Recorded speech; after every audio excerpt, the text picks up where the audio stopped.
Assalamu alaikum wa rahmatullah. Wa barkamu da sake saduwa a cikin wannan bidiyon a cikin channel mai suna Imran Tech. Kamar yadda kuka sani dai suna na Imran Muhammad Sabi. Yan uwa, kafin ku kalla bidiyon nan ina roƙon ku da ku daure ku danna min alamar subscribing, sannan ku danna alamar ƙararrawa domin samun bidiyoyinmu idan muka ɗora. Wannan channel din sabon channel ne, in Allah yadda za mu rika kawo muku bidiyoyi a koda yaushe. Kullum Allah yadda za mu rika dora bidiyoyi akan sanin waya, ko in ce wasu sirrika na waya da dai sauransu. Bidiyon da za mu yi yau, za mu yi shi ne akan wani application mai matuƙar amfani a cikin wayar Android da kuma iPhone, musamman ma yadda zamanin nan ya lalace, ya yadda muke ciki, ko in ce mutane suka lalace. Wasu ɓata gari za su iya saka ma wasu application a cikin wayarka wanda za su iya kwashe sirrikan ka su kai mai, shi kuma ya amfani da su ta hanyar cutar da kai.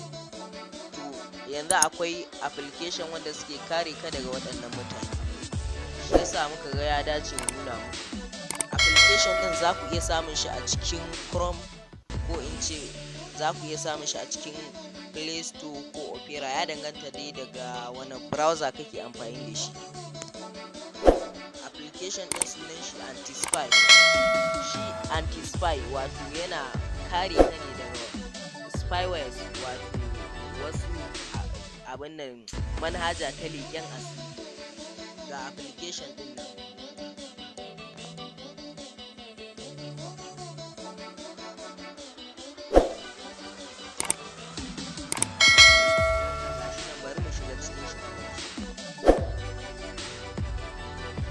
Gashi nan ya nuna mana farkon fuskan application din spywares, wato abin nan wasu manhajoji na leƙen asiri wanda suke cikin wayar ka. Nan wani wato nan application din da suke cikin wayar ka, sai ka zo ka danna wajen nan da aka sa scan now, nan gurin sai ka zo ka danna wajen.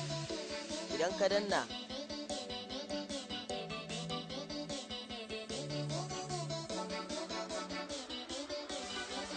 yawwa, kamar yadda kuke gani gashi nan ya ce mana there are no spyware apps found on your device, however.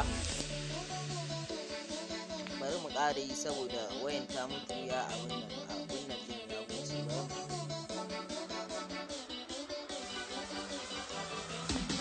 Yawwa, sai ce there are no spyware apps found, however there are 20 apps that has suspicious permission and can damage da sauransu. Yana nufin dai akwai application, babu application wanda yake na leƙen asiri a cikin wayar wanda wani ya sa mana, ko in ce yake ɗaukan sirkam yana kaiwa wani, amma akwai application guda 20 wanda suke da permission na hatsari. Yan uwa, nan muka kawo ƙarshen bidiyon namu. Ina roƙon ku da ku daure ku danna min alamar subscribing, sannan ku danna ƙararrawa, sai ku taɓa all domin samun daɗaɗɗen bidiyon mu, kuma zai ƙara samun ƙwarin gwiwar kawo muku bidiyoyi a koda yaushe. Naku Imran Tech. Na gode.